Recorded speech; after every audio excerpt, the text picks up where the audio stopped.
Dear students, मैं doctor पूर्णिमा दीक्षित आज coordination chemistry में inorganic chemistry part 2 BSc part 2 में कोऑर्डिनेशन केमिस्ट्री में हम वैलेंस बॉन्ड थ्योरी को कंटिन्यू कर रहे हैं। कल आपने वैलेंस बॉन्ड थ्योरी के द्वारा किस प्रकार से धातु लिगेंड बंध की प्रकृति होती है या बंध किस प्रकार से बनते हैं, ये सभी कुछ वैलेंस बॉन्ड थ्योरी के द्वारा जो पोस्टुलेट्स अवधारणाएं दी गई उसके बारे में हम पढ़ रहे थे।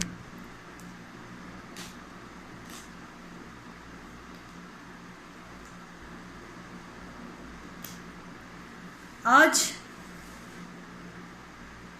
इसी को हम आगे पढ़ रहे हैं। आपने कल ये पढ़ा था कि किस तरीके से वैलेंस बॉन्ड थ्योरी ने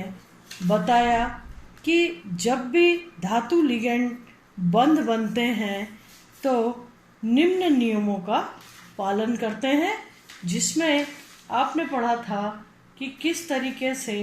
केंद्रीय धातु परमाणु अपनी समन्वय संख्या के बराबर खाली कक्षक उपलब्ध कराता है, जिसमें आपस में संकरण होता है और समान संख्या में समान ऊर्जा और निश्चित दिशात्मक गुणों वाले संकरित कक्षक बनते हैं। लिगेंड इन संकरित कक्षकों की दिशाओं से आते हैं और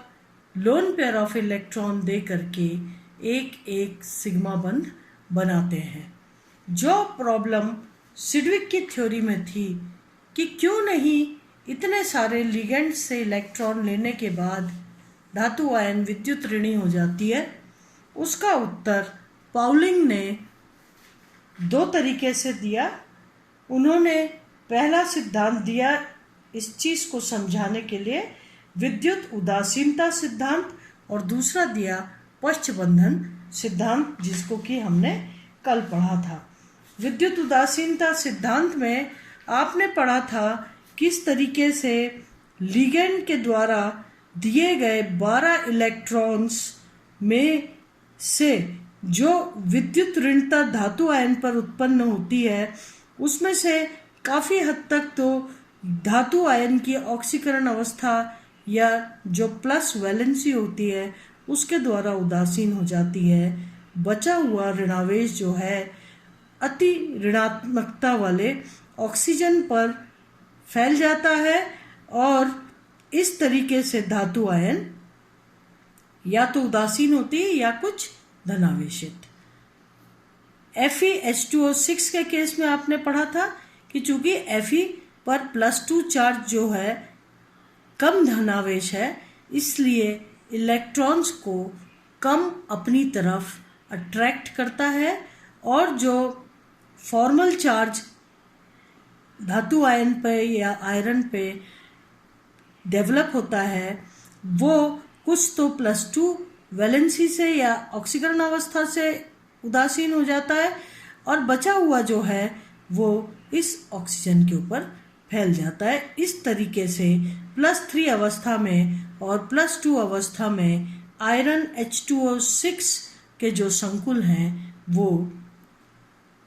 स्थायी होते हैं, जबकि कोबाल्ट NH3 में नाइट्रोजन कम ऋणावेशित है, तो कोबाल्ट पर जो इलेक्ट्रॉन्स की विद्युत ऋणता इकट्ठी होती है वो कुछ तो नाइट्रोजन की तरफ से उदासीन हो जाती है और कुछ जो है इस +2 के कारण उदासीन हो जाती है, लेकिन फिर भी जो है इसकी विद्युत ऋणता +2 के द्वारा +2 जो आवेश कोबाल्ट पर है इसके द्वारा पूर्णतः उदासीन नहीं हो पाती, इसलिए ये संकुल अस्थायी होता है और कोबाल्ट की ये टेंडेंसी होती है, ये प्रकृति होती है, प्रवृत्ति होती है कि ये +3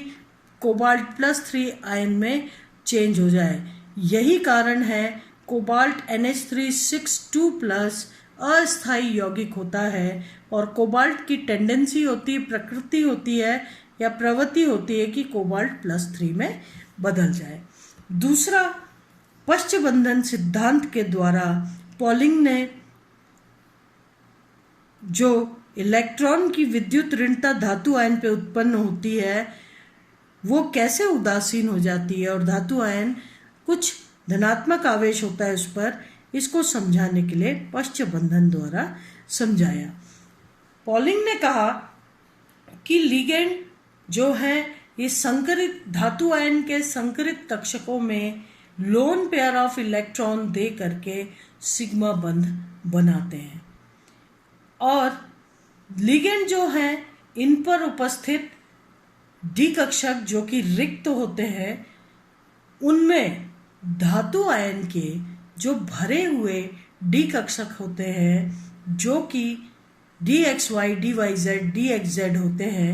ये 6 कोऑर्डिनेशन नंबर की हम बात कर रहे हैं। तो धातु आयन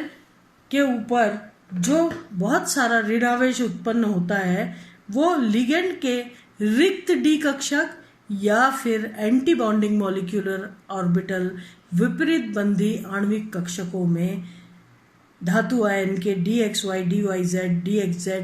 जो कि भरे हुए होते हैं वहाँ से इलेक्ट्रॉन का स्थानांतरण लिगेंड के empty orbital, empty D orbital या एंटी बॉन्डिंग मॉलिक्यूलर ऑर्बिटल में शिफ्टिंग हो जाती है और इस तरीके से एक पाई बंध बनता है। सिग्मा बंध पाई बंध को मजबूत बनाता है और पाई बंध जो है वो सिग्मा बंध को मजबूत बनाता है, इसे कहते हैं सिनर्जिक मैकेनिज्म। तो इस तरीके से धातु आयन के जो भरे हुए डी कक्षक हैं उनमें से इलेक्ट्रॉन का स्थानांतरण वापस लिगेंड के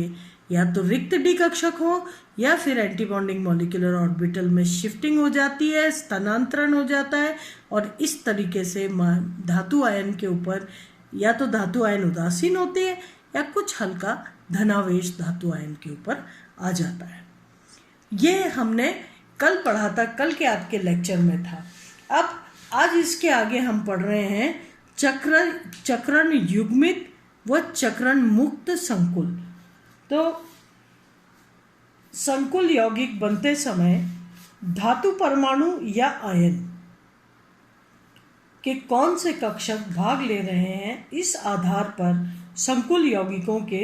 को 2 भागों में बांटा गया है। आप जानते हैं जब भी संकुल बनते हैं तो डी कक्षक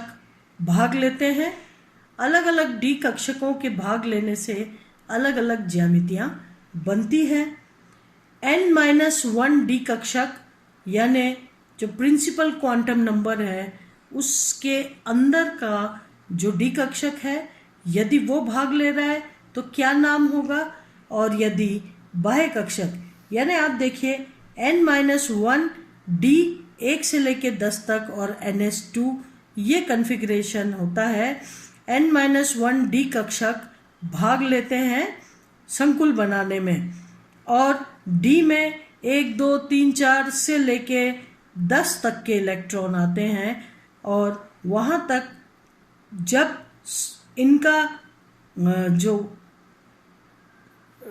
इनका जो इलेक्ट्रॉन की संख्या 10 हो जाती है तो उन्हें हम जो कि जिंक, कैडमियम और मरकरी है डी ऑर्बिटल एलिमेंट्स तो कहलाते हैं, लेकिन वो ट्रांजिशन एलिमेंट्स नहीं कहलाते। आप फर्स्ट ईयर में पढ़ चुके हैं क्योंकि यहाँ पर डी कक्षक पूर्ण रूप से भर जाता है। तो जब संकरण में आपने सबसे पहले क्या पढ़ा कि जो संक्रमण धातु अपने समन्वय संख्या के बराबर के कक्षक उपलब्ध कराते हैं। अब उन कक्षकों में यदि अंदर के डी ऑर्बिटल भाग ले रहे, संक्रमण धातु संकुलों में धातु परमाणु का विन्यास n-1 d1 to 10 ns2 होता है तथा np और nd कक्षक सदैव रिक्त रहते हैं। संक्रमण धातु संकुल बनते हैं तो np और nd जो ऑर्बिटल्स हैं वो खाली होते हैं और जो संक्रमण में भाग लेने वाले डी कक्षक होते हैं वो n-1 डी कक्षक होते हैं। चूंकि लिगेंड से इलेक्ट्रॉन युग्म लेने से पहले धातु की के समन्वय संख्या के बराबर संख्या के खाली कक्षक संकरित होते हैं और फिर नए संकरित कक्षक जो कि संख्या में असंकरित कक्षकों के समान होते हैं और समान ऊर्जा व दिशात्मक गुणों के होते हैं वो बनते हैं। यदि संकरण में भाग लेने वाले डी कक्षक n-1 डी कक्षक हों, यानी अंदर के डी कक्षक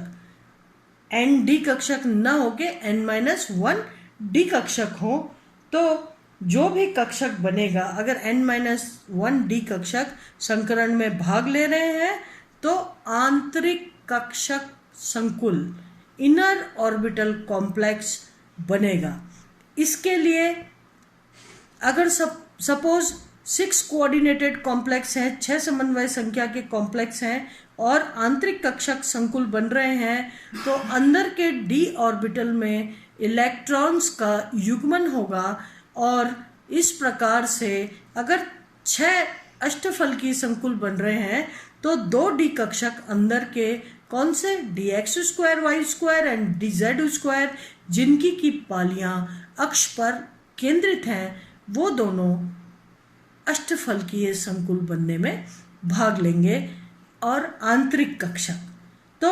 dx²y² dz² ये दोनों अंदर के डी कक्षक भाग लेंगे। इसलिए क्या होगा कि जो भी इलेक्ट्रॉन्स उन 5 डी कक्षकों में हैं उनका युग्मन हो जाएगा और युग्मन होने के बाद अनपेयर्ड इलेक्ट्रॉन, अयुग्मित इलेक्ट्रॉन की संख्या कम हो जाएगी और 2 डी कक्षक संकरण में भाग लेंगे। इस तरीके से इस प्रकार के जो संकुल बनेंगे उन्हें हम इनर ऑर्बिटल, लो स्पिन या स्पिन पेयर्ड, आंतरिक कक्षक, निम्न चक्रण या चक्रण युग्मित, क्योंकि यहाँ पर डी कक्षक खाली होने के लिए जो इलेक्ट्रॉन्स हैं उनका युग्मन हो रहा है, इसलिए इस प्रकार से बनने वाले संकुलों को हम आंतरिक कक्षक, निम्न चक्रण या चक्रण युग्मित संकुल कहते हैं। जबकि जो यदि अंदर के डी कक्षक n-1 डी कक्षकों में इलेक्ट्रॉन्स का युग्मन नहीं होता और ये रिक्त डी कक्षक उपलब्ध नहीं कराते हैं, ऐसी कंडीशन में लिगेंड्स जो हैं बाहर के डी कक्षक यानी ns कक्षक, np कक्षक और nd कक्षक आपस में संकरित होकर के और संकरित कक्षक बनाते हैं। बाह्य डी कक्षक जब संकरण में भाग लेते हैं यानी क्या हो जाएगा, nd कक्षक। जब संकरण में nd कक्षक अर्थात बाह्य डी कक्षक भाग ले रहे हो तो इन संकुलों को बाह्य कक्षक संकुल कहते हैं या आउटर ऑर्बिटल हाई स्पिन या स्पिन फ्री कॉम्प्लेक्सेस कहते हैं। हिंदी में बाह्य कक्षक, उच्च चक्रण या चक्रण मुक्त संकुल कहते हैं। और ऐसा इसलिए कहते हैं कि जब बाहर के डी कक्षक भाग लेते हैं संकरण में तो अंदर के डी कक्षकों में उपस्थित अयुग्मित इलेक्ट्रॉन का युग्मन होना आवश्यक नहीं होता, क्योंकि अंदर के डी कक्षकों को अब भाग नहीं लेना है, बाहर के डी कक्षक भाग ले रहे हैं। इसलिए ये चक्रण मुक्त यानी चक्रणों का युग्मन नहीं हो रहा है, चक्रण मुक्त संकुल बन रहे हैं। उच्च चक्रण यानी इस प्रकार के जब संकुल बनते हैं तो इनको हम कहते हैं बाह्य कक्षक, उच्च चक्रण या चक्रण मुक्त संकुल। इनमें कौन से कक्षक भाग लेते हैं, n, s, np और nd कक्षक भाग लेते हैं संकरण में। आज हम इतना ही पढ़ेंगे और कल एग्जाम्पल्स से शुरू करके आपको समझाएंगे कि किस तरह संयोजकता बंध सिद्धांत के आधार पर संक्रमण धातु संकुलों के चुंबकत्व तथा ज्यामिति आपको कल समझाएंगे। आज के लिए इतना ही, धन्यवाद।